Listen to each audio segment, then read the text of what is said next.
So you might be brand new to day trading or investing, and you might be wondering what that limit order is or what the stop loss is. In this video, we're going to touch base on the 4 different types of market orders, so let's dive right into it. Let's first just list the 4 different types of orders. Let's give you guys a brief introduction about them, and then later on we're going to go into more detail, as this might get a little bit confusing to some of you in the very beginning. But first, we have what's called a market order, which is something you're probably familiar with if you have any kind of experience with trading or investing. And a market order is that you want to buy or sell a stock at the current price. You don't really care for waiting for a specific price. You just want to get in and out right now. And then we go into the more advanced techniques, and that is limit orders. So we have a limit buy order, which means that you want to buy at a specific price below the currently traded price. And then we have a limit sell order, which is to sell the stock at a specific price below the currently traded price. And last but not least, we have stop orders, which are also used to get in and out of positions. And the first, the more common one, is a market stop loss. And it's a market order to sell your position below the currently traded price. And then there's a stop buy order, which means that you want to enter the stock at a price higher than currently traded price. You might be wondering, why would anyone want to buy a stock higher than it's currently trading? But I'll explain later with a good example as well. So again, a limit buy order, you want to buy at a specific price below the currently traded price, versus a market stop buy, you want to buy above the currently traded price. All right, guys, so now let's dive deeper into market orders. Let's break them down. Let's give you guys some pros and some cons. Of course, the biggest pros of market orders is that they're very simple to use. They're a very quick way of getting in and out of your trades, and also they're a guarantee that you're going to get filled in and out of your trades as well. But with that simplicity, that quickness, and that guarantee, of course, come a lot of cons and negative parts, okay? So let's dive into that. So first con is the least important one, but I just want to mention it, and it only applies to stocks. It does not apply to futures or cryptocurrencies, and that is that if you're trading stocks, you're not allowed to use market orders during pre-market and after hours trading. You could only use market orders during 9:30 to 4 p.m., which is the main market open. Also, some brokers will not even allow you to trade during pre-market and after hours as well. The times are listed here. The market is actually traded from 4 a.m. to 8 p.m., but the liquidity and the volume during pre-market and after hours is super low. You're only able to use limit orders, and some brokers, again, do not even allow you to trade during those times. Any higher advanced broker will let you do that, but brokers like Robinhood, Webull might not be able to accommodate that. I'm not 100% sure how it is right now, but you have to do your own research on that. But the biggest cons of market orders, doesn't matter what financial institution and instrument you're trading, but it could result in slippage due to volatility or due to lack of liquidity or lack of volume. And that means basically you will enter or exit a trade at a different price than when you clicked to buy or sell. So basically, if the stock's trading at $32, it's about, it's market open right now. It's 9:30 a.m. The stock is moving up and down, and you click buy, and then all of a sudden you get filled at $33, and you might be wondering what happened and how did I get filled at 33 when it was just at 32? And that's called volatility slippage. Basically, the stock just moving so fast that that split second between when you click the button and when the order got to the market caused a significant slippage. And also, that is depending on what broker you're using. Better brokers have less slippage, and the cheaper free brokers have more slippage. This is also kind of important right now because during like GameStop mania, which we're going through right now, that stock is moving, $20-$30 a minute sometimes. So it's very important to use limit orders if you can, and that's what we're going to dive into next. But yeah, again, slippage is very costly when it comes to day trading, mainly because day traders tend to use more size, and also with the more size comes more slippage, and also every single penny counts, right? Because you're trading bigger size, you're looking to make that trade within seconds to minutes. You're not holding for a month or two, so every penny counts. So if you get filled in $1 higher, if you have 1,000 shares, you are already $1,000 out of your money, which is not fun. But again, it doesn't have as big of a deal when it comes to investing or long-term trading, because if you buy a stock at $10 and you're looking to sell at 100, If you get filled at 10.25, it's not really a big deal, right? But again, it is significant right now when it comes to trading stocks like GameStop, because even if you get filled $10 or $20 higher than you were expecting, it might be an issue when it comes to your profits at the end. All right, so that's market orders. If you have any questions about market orders, just leave them down below, and I'll be happy to answer or make a specific video just on market orders as well. All right, guys, so now let's dive into the more advanced technique of getting in and out of your trades by buying and selling with limit orders. So how do limit orders actually work? Well, a limit order is an order to buy or sell a stock at a specific price that you want. And also a limit order can only be filled if the stock's price reaches that limit price. This is very useful for buying dips at support levels or selling into spikes at resistance levels. Also, a biggest pro of a limit order is that there's no slippage and you actually get filled at the exact price that you want, or better sometimes, which is very rare, but sometimes there might be positive slippage. And the biggest con is that you might never get filled, as the price might never reach your limit price, and you might just, miss the trade or never be able to sell the trade, and the trade comes back against you. So those are the pros, those are the cons. Let's now dive into some examples. All right, guys, so here we have a quick example and a simple example of a pending limit order to buy the stock below the currently traded price. So the stock is at 33.14 currently, and we're waiting to get filled for 100 shares at 31.28. Now, as you can see, the biggest con of this type of order is that when the stock's pulling back, let's say we put the order in for 31.28 when the stock was trading actually at 36 over here, and then pulled back all the way just a few cents above our entry, and we never got filled, and the stock, let's say, continues to go higher and we missed the trade completely. That's a big con, and it might happen, and it has happened to me multiple times over the last few years. However, we're going to be patient, we're going to stick to our risk management, and we want to get filled exactly at that level. So let's see what happens when we actually get patient. Again, the 31.28 level is indicated by this green line over here. So we were patient, and the order got filled at 31.28, even went a little bit below, and it's indicated right here for 100 shares at 31.28. As you can see, the stock pulled back even more, and now what we do is we set a sell limit order.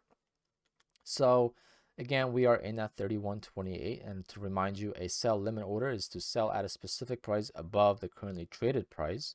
So currently the traded price is at 33.35 here, so if we hit market sell, we will get filled at 33.35 or so, or the closest possible price. But we want to sell at 38. It's a previous high, so maybe it's a resistance level, whatever it might be. Let's say we want to sell it there for almost 7 points a share, which is a nice profit. That would be on our 100 share trade. That would be $700 in profit almost. So we are going to wait patiently for it to get filled.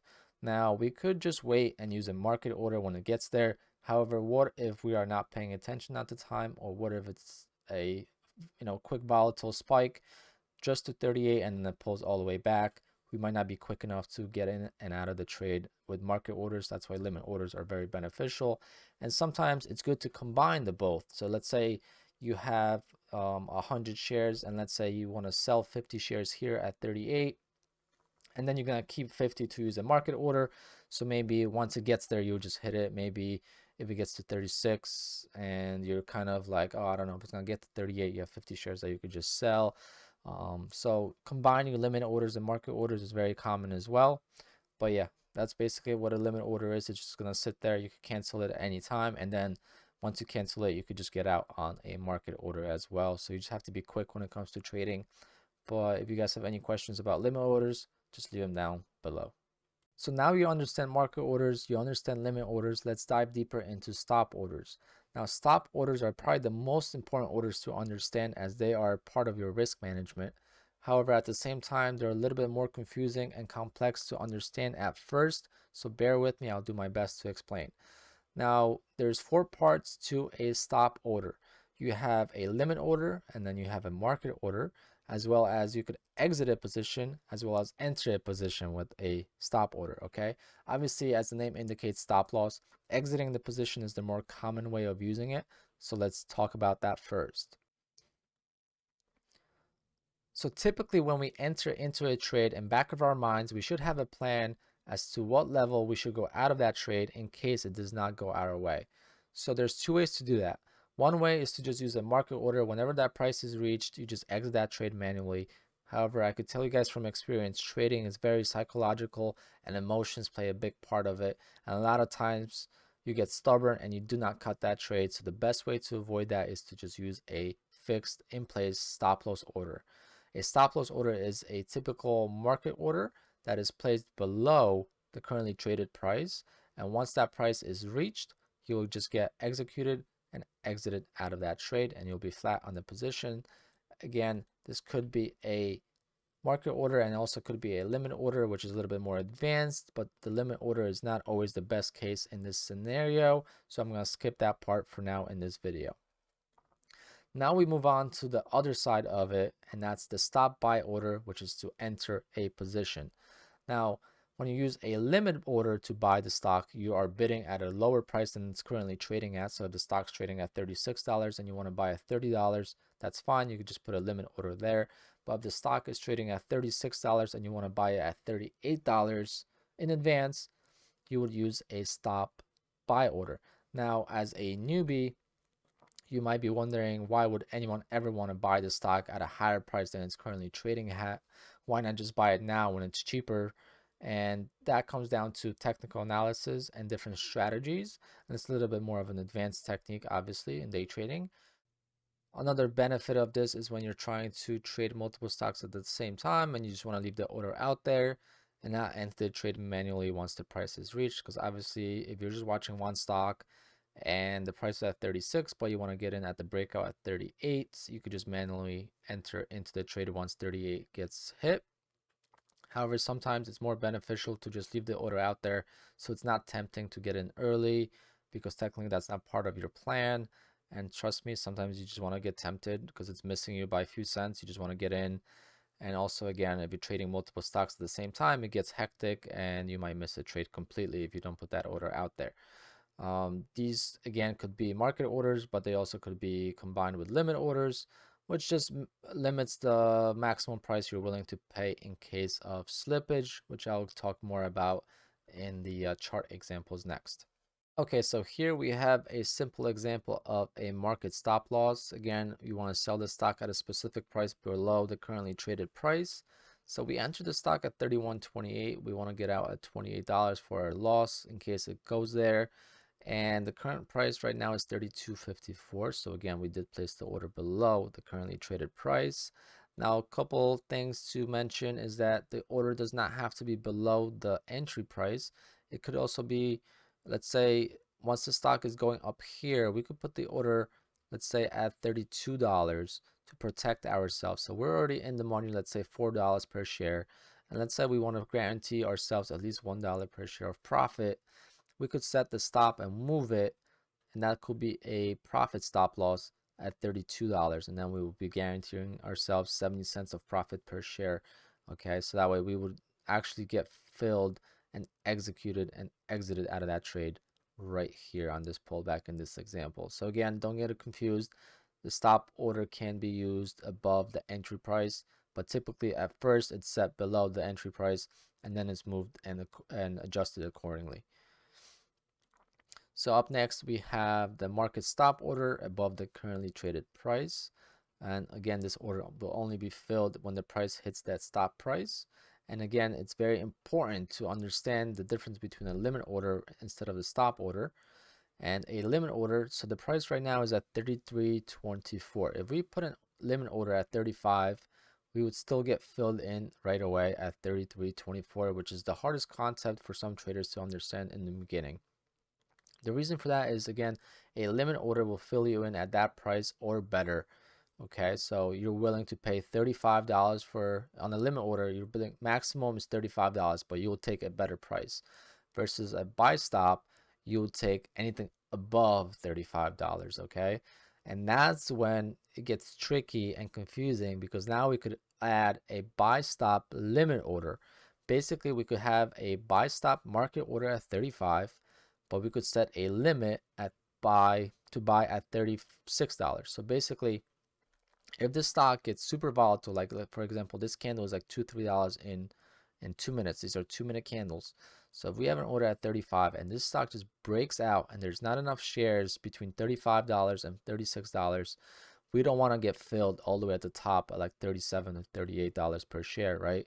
And this could happen a lot at markets open. And I've had people in my stream ask me, oh, the price was at this price and I got filled $1 higher. Why would that happen? And that's the reasoning, because that could happen on market orders. And of course, a buy stop is just the market order, nothing else, except it has a specific price where the market order gets triggered and sent into the market. But if you have a stop limit at 36, you are guaranteed to get filled in at between $35 to $36. And if that's not possible, you will not get filled at all. Maybe the stock will pull back and then fill you, but if it just keeps going higher, it will not fill you. So you might miss a trade, but you are also protecting yourselves from chasing the stock at a higher price than you wanted to. Okay, so that's the difference. And same thing with the stop loss, you could do that to protect yourself. But what if it's better to just get stopped out lower than you initially wanted to not get stopped out at all? So I use always a market order for stop losses. All right, so here a little bonus. It's not really that important, but it's a cool tip to know and learn down the road once you get into more advanced trading. And this is called a marketable limit order. So it's not a term that you would see in your platform. However, it's just a limit order that we call a marketable limit order, because we're basically using a limit order with the protection of the maximum price we're willing to pay in case of slippage. So it's very similar to a buy stop limit, but again, in your platform, it would just be a limit order. So again, it's just a market order with the maximum price you're willing to pay in case of slippage. So an example is that you want to buy it now, but I'm not willing to pay more than a specific price you want. Okay, so again, it's just like an eBay auction. There's a bid price and you place the bid. However, you set the limit price, which is whatever bid price you're putting in, that you're willing to pay for that price. If someone outbids you, you don't want the item at all. But if you're able to get that item for the maximum price you put in, you'll take it, right? So an example is that, let's say a stock is trading at $32.10. The stock is very volatile at that time, and you want to make sure to get in, but the market order might be a little bit sketchy and it might cause some slippage. So what you're going to do is you're going to have a limit order above the currently trading price. So let's say 32.50. So the stock is trading at 32.10 and you have a limit order to buy at 32.50. So you will not get filled at 32.50. You will get filled the same way as a market order will fill you. However, it will prevent you from getting filled above 32.50 in case there's a fast spike or slippage involved. Okay, so if you use a market order, you are more likely to get filled close to 32.10. However, sometimes there could be such an influx in price that you actually might get filled at $33. So if you use a marketable limit order at 32.50, you're not bidding higher than the market order is. However, it protects you from getting filled much higher in case of slippage or something that happens with the market during volatile times. Okay. So again, this only applies to when the stock is very volatile, like the market open, or if a certain breakout level and such. So this is a more of an advanced technique. It might be a little bit more confusing. Again, guys, let me know what you guys think about this video down below. All right, guys, so I'm watching the video back and I forgot to mention one very important thing, and that is, depending on your broker, you are not allowed to put a limit sell order and a market stop order at the same time. So if you are in a trade and you want to place a stop loss, you will place that first. And once your order is getting close to your target, you will put the limit sell order there at that time. But you have to first cancel the stop loss. Basically, there's a reason for that. The only way to get around that is to have a bracket order function on your broker, which not all platforms have it. It's more of an advanced feature. A lot of the main brokers, such as TD Ameritrade, TradeZero, will have that as an option. But like a Robinhood, I'm not sure if they do. But basically, if you have a bracket order option, you would be able to put the limit sell order and the stop market order at the same time, because one will cancel the other. So if one gets filled, the other one will cancel automatically. Versus if you have two separate orders, your broker does not know that you want to, you have two orders to protect yourself. Basically, if you have 100 shares long and you bought 100 shares and then you want to protect yourself with the stop market order, but then you also have an order to sell at the top, your broker just thinks that you're trying to sell 200 shares and you want to go short 100 shares, because 100 shares minus 200 shares is short 100 shares, right? So it might sound confusing at first, but if you ever have an issue that you cannot put a limit order because you have a stop order already in place, that's the reason. It will not let you do that. All right, so make sure you kind of learn about your broker and if it has a function of a bracket order. Otherwise you cannot use both at the same time. And if you can use both at the same time because you could short on your broker, make sure you manually cancel the other one once the one is filled, because last thing you want to do is get filled in a stop loss, which has happened to me before, and then the stock goes higher and actually hits your initial target price, but then you get short into that stock and you lose double, and it just pisses you off. All right, so I know that might have sounded confusing. I'm already done with the video, so I don't feel like pulling up charts. If you are confused about this part, just leave a comment down below and I'll be more than happy to explain in more detail. Take care, guys.